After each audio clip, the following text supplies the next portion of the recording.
Welcome into this week's edition of the Railsplitter Athletics Report. Again, I'm your host, Adam Haley, back inside of the Tex Turner Arena for the second consecutive week. Down here doing some interviews and getting ready for the upcoming games coming up this week. And we're going to talk about those a little bit later on in tonight's show. Tonight's guest includes Scott Erland from the Sports Information Department. We're going to talk to Jeremy Donahue from he's the cross-country coach for the men's and women's team. We're also going to talk to Cam Whicker from the athletics department about a raffle that's coming up in the month of November. Before we go to break, let's tell you about some results that's happened from this past week. Women's volleyball, they spent the weekend on the road. They suffered their first conference loss at Wingate. They lost that one 3-0. They bounced back on the second day on Saturday in Hartsville. They took down Coker 3-0 in that, so they went 1-1 on the weekend. They'll be back at home this weekend. Again, we'll talk about that a little bit later on tonight's show.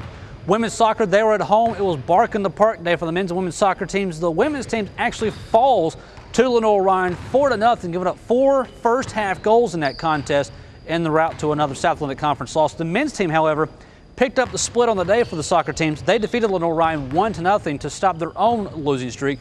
Both those teams will be on the road this weekend. Again, we'll talk about that a little bit later on. Men's bowling, they had their second match. They were at the Green River Classic. They took third out of 11 teams. And the women's golf team was at the Tusculum Fall Classic over in Greenville, South Carolina. You may have remembered Travis Muncie talking about that last week. That's the site of the South Atlantic Conference Championships coming up in the spring. They took fourth in that match, being 20 strokes off the lead and off the victory of Tusculum College, who actually set a record in that particular match. That's going to bring us to our first time out here on the Railsplitter Athletics Report. When we return, we're going to talk to Scott Erland about different things coming up in sports information, as well as the Papa John's podcast and the new Splitter Sports app when we return here on the Railsplitter Athletics Report.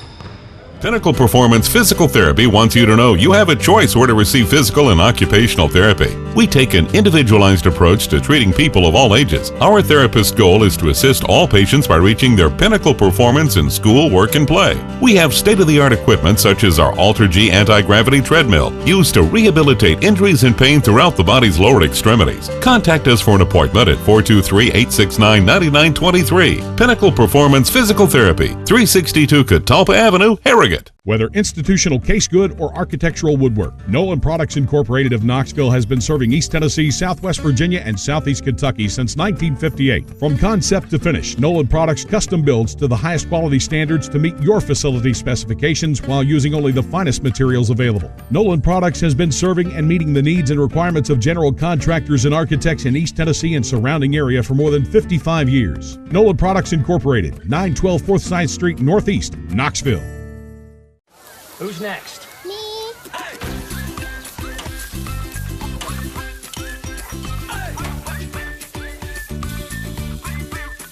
Wait. This week at Food City, get fresh ground chuck, $2.99 a pound. Rare Golden Delicious apples, $2.99 a bag. Kraft mayonnaise, $1.99, and more. Value every day. Food City.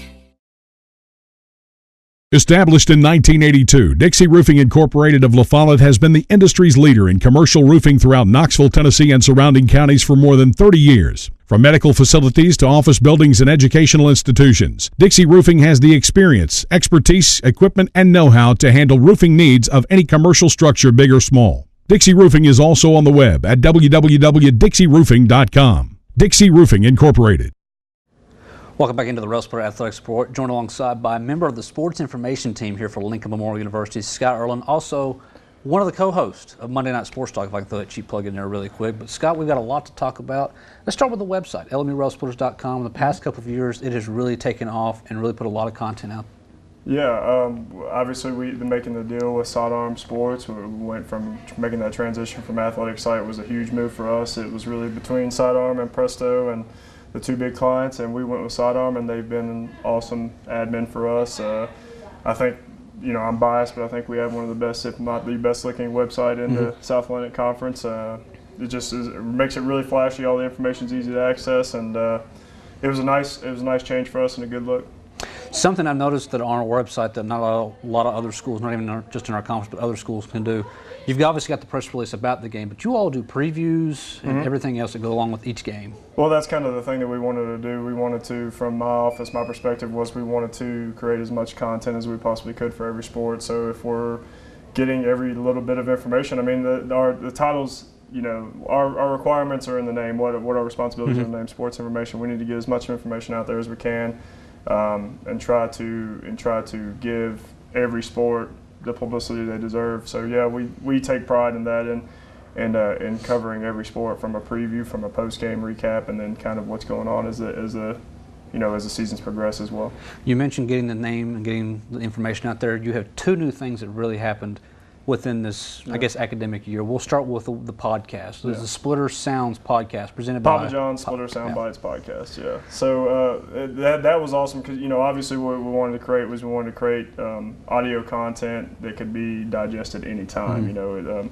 A lot of time, if somebody wants to, late at night, they want to catch up on the cross country program, then they can go back and listen to that podcast. If they want to catch up on, if they want to go back for whatever reason and listen to an early and mid-season podcast on the women's soccer team, they can. And that's and we've created a database where you can do that.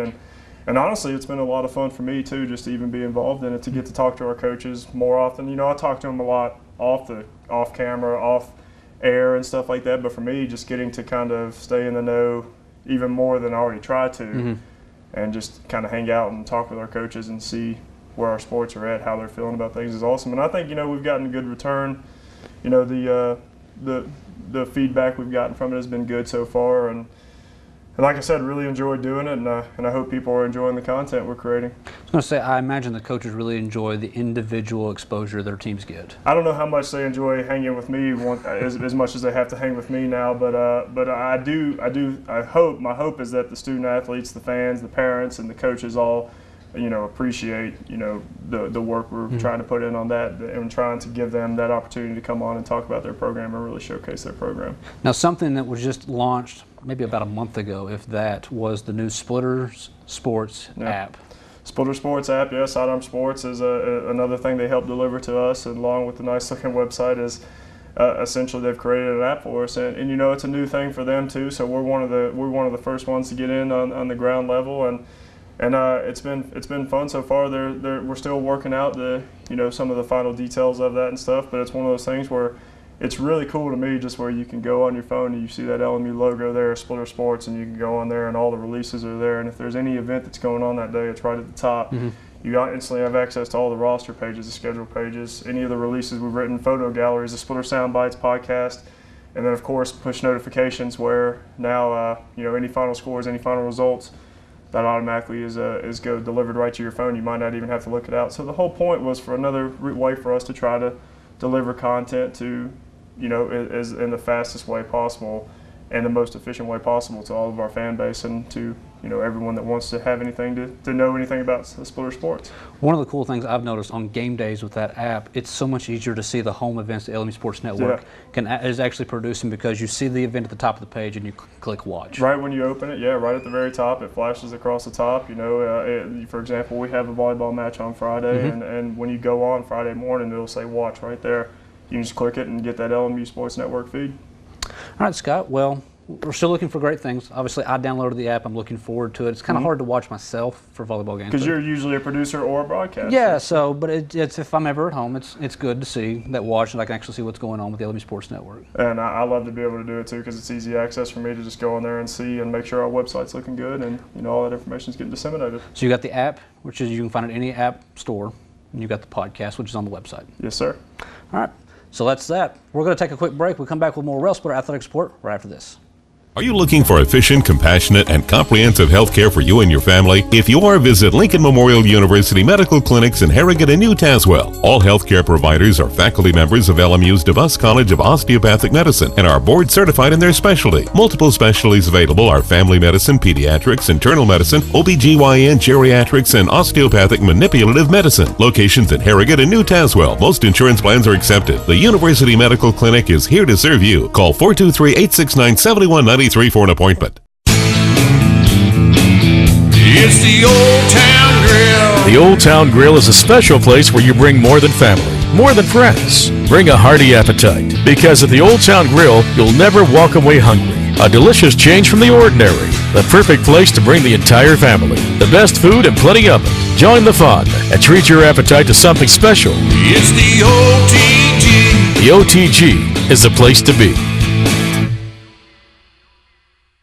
Welcome back into the Railsplitter Athletics Report. Now joined alongside by the Assistant Athletic Director, Cam Whicker. And Cam, we brought you out here because there's something very important that was announced within this past week. Something very interesting that's going to go on in November, that raffle. Yeah, we just announced our first annual LMU Athletics Raffle. It's going to be taking place on November 16th. The cool part about this is we're going to give or draw 24 winners for this raffle. The raffle tickets are $50, and 24 winners will have a chance to win $500. And the way the raffle is going to work is on November 16th, starting at midnight, which I think is your birthday. It is my birthday, yeah. But we will draw a winner at 12 a.m., a new winner at 1 a.m., and at 2 a.m. So every hour there's a chance for somebody to win $500. And we're really excited about this fundraiser initiative. It's a chance for us to raise money for all the programs and athletic department. And, I think it's a good way to kind of tie the community in, and we're looking forward to it. Now, you mentioned it's going to be fundraising for the athletic department. Is there like a particular thing that's already kind of set aside for this money? Like, we know we got the scoreboard coming into the arena, and there's different renovations going on with different places. Is there something already kind of earmarked with this money, or is this going to be just to help all programs? It's going to help all programs, but there are a couple things we'd like to do. I think we're trying to enhance all of our LMU Sports Network broadcasts with high definition, and then we would like to bring an academic center for athletics, hopefully in the future, to the athletic department. So there are a couple projects that we have in mind, but off the bat, the money will go to help each program and little things like that. Now, how do people get involved in this raffle? How do they buy their tickets? Well, we will be selling in the athletics office Monday through Friday, 8 a.m. to 4:30 p.m. They can also contact me by phone or email. We can set them up to purchase a ticket. And we have our athletic teams that will be going out in the community, so you may see some of the athletes that'll show up to businesses and be around. They'll also be selling tickets themselves. Will they be selling tickets at particular athletic events like volleyball coming up this weekend? We will have a chance to purchase all sporting events. Myself or one of our administrators will be out there, so if people would like to come and purchase a ticket, they're more than welcome to. We encourage everybody to come out and buy, because I think this is a big opportunity to win a lot of money. Now, this is not the only thing going on within LMU Athletics. We've already talked to Scott Erland about the app. I know you're excited about the sports app as well. Yes, the sports app is a huge addition. It's a way for all of our fans to interact with our sports teams. Everybody's got a smartphone nowadays. Everybody's got an app. So this was really cool to be one of the first Division II institutions or athletic departments to have their very own sports app. On the sports app, you can get schedules, you can watch live video. So ESPN has ESPN Go or ESPN3. You can now access the LMU Sports Network through the app and watch all live events. And you can also look at rosters, team news, headlines, all the releases. So it's a really cool way to interact, and it's with all the technology again, and the iPhone and stuff, you can access all of our sports network. Now, one of the cool things we've seen, we saw it a little bit last year, we're really seeing it a lot this year. Almost every home athletic event has a promotion going on with it. This past week, when the soccer teams hosted Lenore Ryan, it was, I think, Bark in the Park. There's stuff coming up this week with women's volleyball. Talk about some of the promotions coming up that excites you a little bit. Well, we're trying to enhance all sporting events and home events here to get the crowd pumped up. We did have Bark in the Park this past weekend at soccer. This weekend, we're going to have the band again out at the volleyball matches. And then we're also doing some things. We have our Dig Pink, which is our annual breast cancer awareness for our volleyball match, which will be the Carson Newman game on October 18th. Okay. So we have a lot of fun promotions, but we also have some promotions that have a good cause and good meaning behind them. So I would say the breast cancer awareness on October 18th with volleyball is one I'm looking forward to. It's a big match against Carson Newman, and we invite everybody to come out and support breast cancer awareness and also our volleyball team. Who comes up with the promotions? I mean, obviously, like Dig Pink, that's an easy one to come up with. And the women's basketball has the same thing in February with the Kay Yao Foundation. Right. I can't remember what the name of it right off the hand. But the other ones, Bark in the Park, we've seen Neon Night. Who comes up with those? Well, I would love to take credit for all those, but I'm not as creative. To be honest with you, it's a collaborative effort. Abe's Army does a great job with working with our office. It's a student-led group. We try to, get with them and figure out things they want to do. And they come up with all these fun initiatives. And the Neon Night, for whatever reason, that's a big deal to these students. So they love to dress up. And we also have the Halloween Havoc or in Mary Mars for the volleyball match, so kids get to dress up. So they we try to let them come up with the ideas, have fun with it, and really take ownership of it. All right, Cam, well, we want to thank you for your time. I'm sure we'll be talking again in the future. There's a long athletic calendar await until May, so I'm sure we'll see each other a little bit more. Absolutely. Appreciate you having me. All right, we're going to return with more right here on the Railsplitter Athletic Sport after this.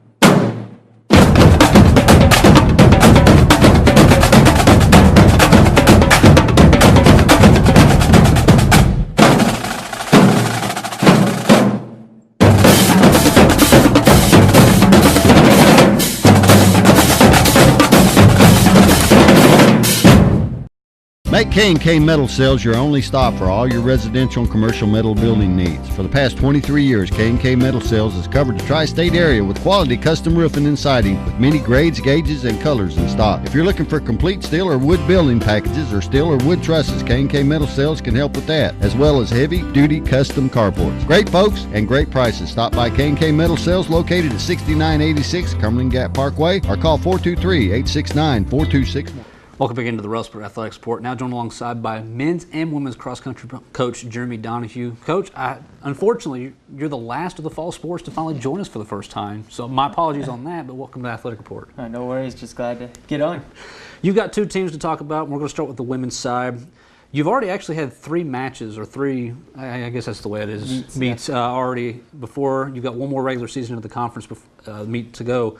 Let's take a look first at the women's team. You were at the Eye Opener Invitational. The women took third in that one. At the Furman meet, you took 10th. And this past week at the NCAA Division II, you took 10th. Not a bad start for your team.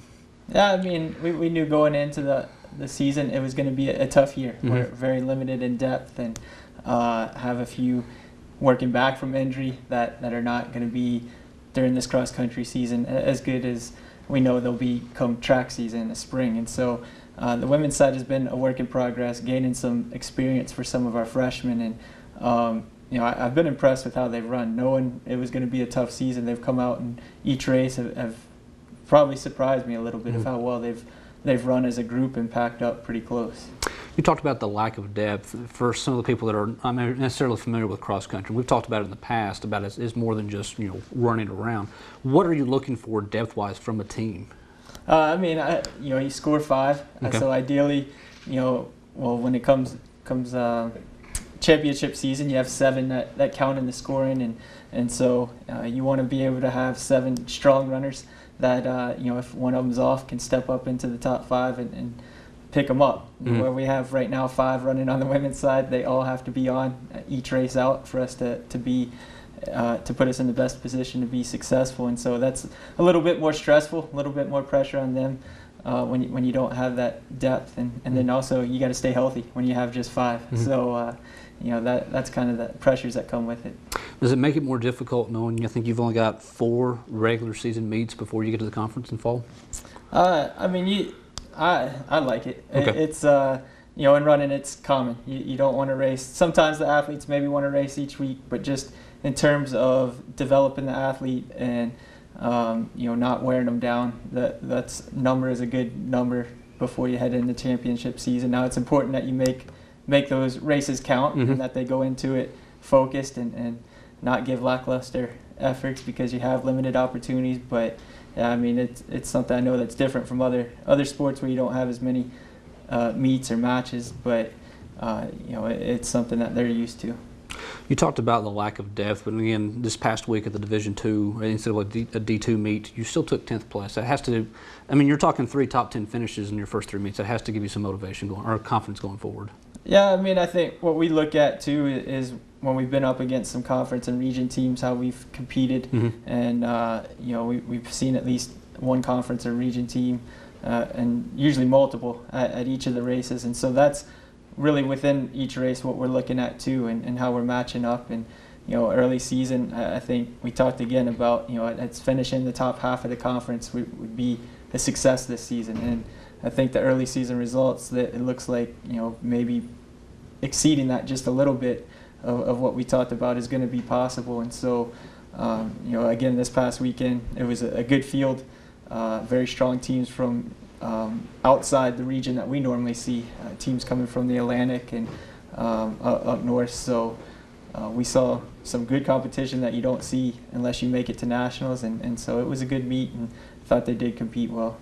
Something I've noticed from looking at your roster compared to other teams around the university, you almost have a local feel to your roster. Is that part of just the recruiting battle that you're seeing the talent in-house kind of around the tri-state area and you're bringing them in? Yeah, I mean, it's been different. I guess we've had a pretty revolving roster the last couple of years, but yeah, especially on the women's side, it is pretty local, within a couple hours for majority of them, and we've been fortunate that we've had some strong athletes, and it's not a deep area around this area, but we've been fortunate to get some of the athletes that are strong within the immediate area to come here.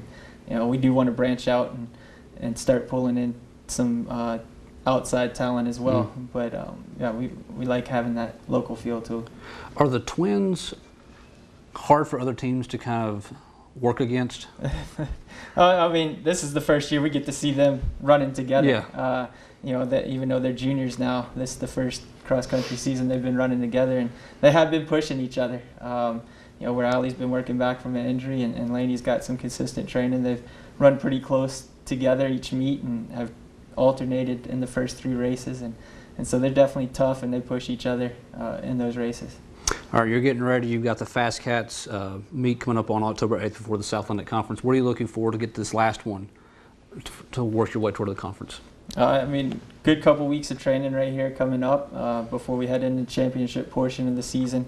So we're going to work them hard, and I know they headed into this last meet maybe a little tired, and that may be the case for this next meet before we back off for the championship portion. But I want to see, even with tired legs, improvement.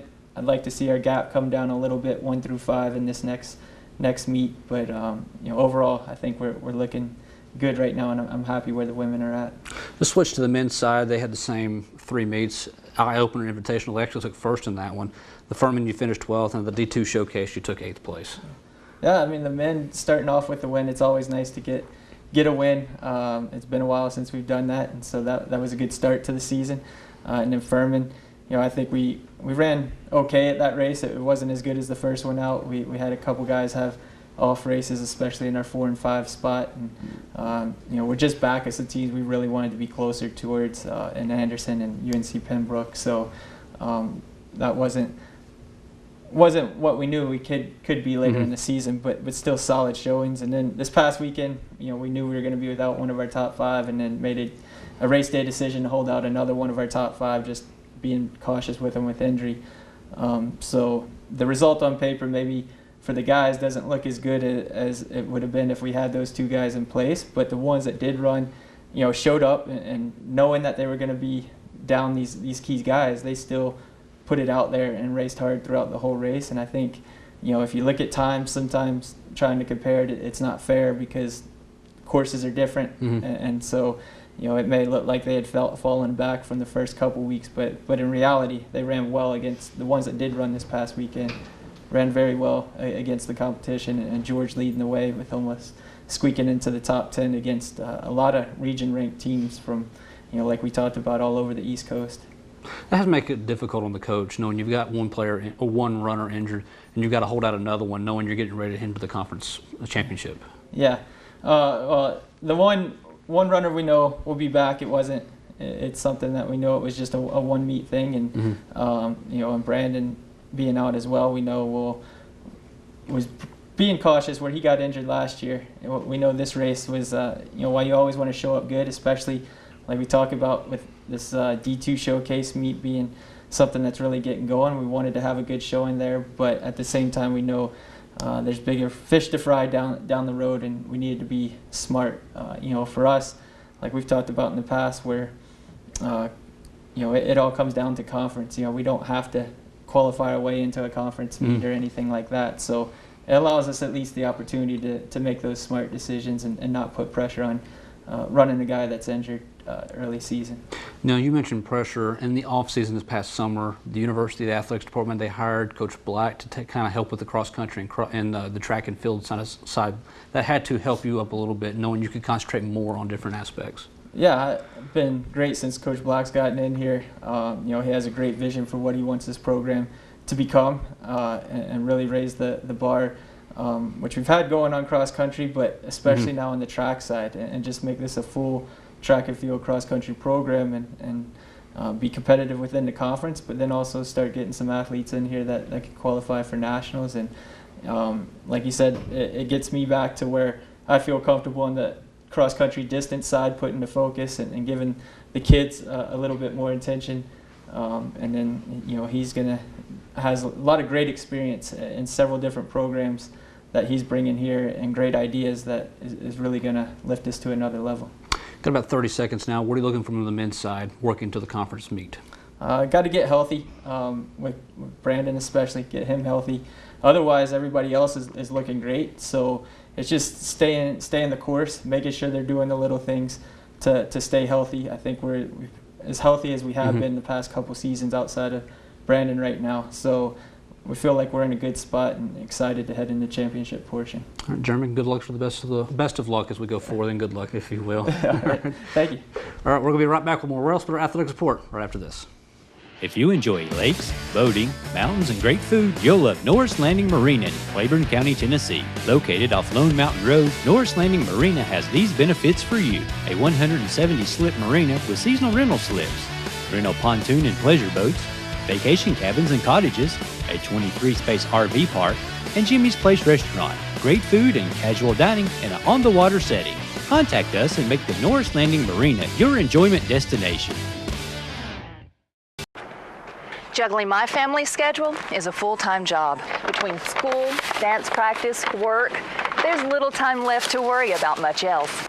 That's why I use real-time banking from Home Federal Bank. With real-time banking, I know that when I make a deposit, the money goes straight to my account. No delays, no waiting, no wondering. And I get to focus on what's important. Real-time deposits, real-time access, real-time banking. From Home Federal Bank, always within reach. Welcome back in as we get ready to close off this edition of the Railsplitter Athletic Sport. Want to thank our guests for joining us tonight. Before we get going, let's tell you some of the LMU athletic events that's coming up this weekend. For women's soccer, they've actually got 2 matches coming up inside the next week. They're at Wingate on Saturday. That's a 2 o'clock start over in Wingate, North Carolina. The men's game will be following that at 4:30, again over in Wingate. Keep up with that. You can go to LMURailsplitters.com. They'll have live stats, maybe even have a live video link from Wingate. The women's soccer team will then on Tuesday make the trip to Converse for a non-conference matchup against the Valkyries. So again, women's soccer with 2 matches this week. Golf teams, men's and women's teams, starting on Monday and Tuesday, they'll be down in Myrtle Beach, South Carolina for the Myrtle Beach Intercollegiate. That'll be something that is sponsored by Lincoln Memorial, or we're actually part of the host team for that. To keep up with that, that's also LMURailsplitters.com. And women's volleyball, they're actually at home this weekend. They're taking on Catawba at 7 p.m. on Friday night. They got Queens University coming in Saturday afternoon. That's a 2 o'clock start on the Friday and Saturday. LMU Sports Network will actually have coverage of those contests. We will start Friday night at 6:50 online, as well as on LMU Community TV. On Saturday, we'll start at 1:50 online, as well as LMU Community TV. Promotions for that day: Friday is a post-match movie night, and Saturday is Splitter Spirit Night at the Mary Mars Gymnasium. That's going to do it for this week's edition of the Railsplitter Athletic Support. Until next week, I'm Adam Haley, and we'll see you. Go Splitters.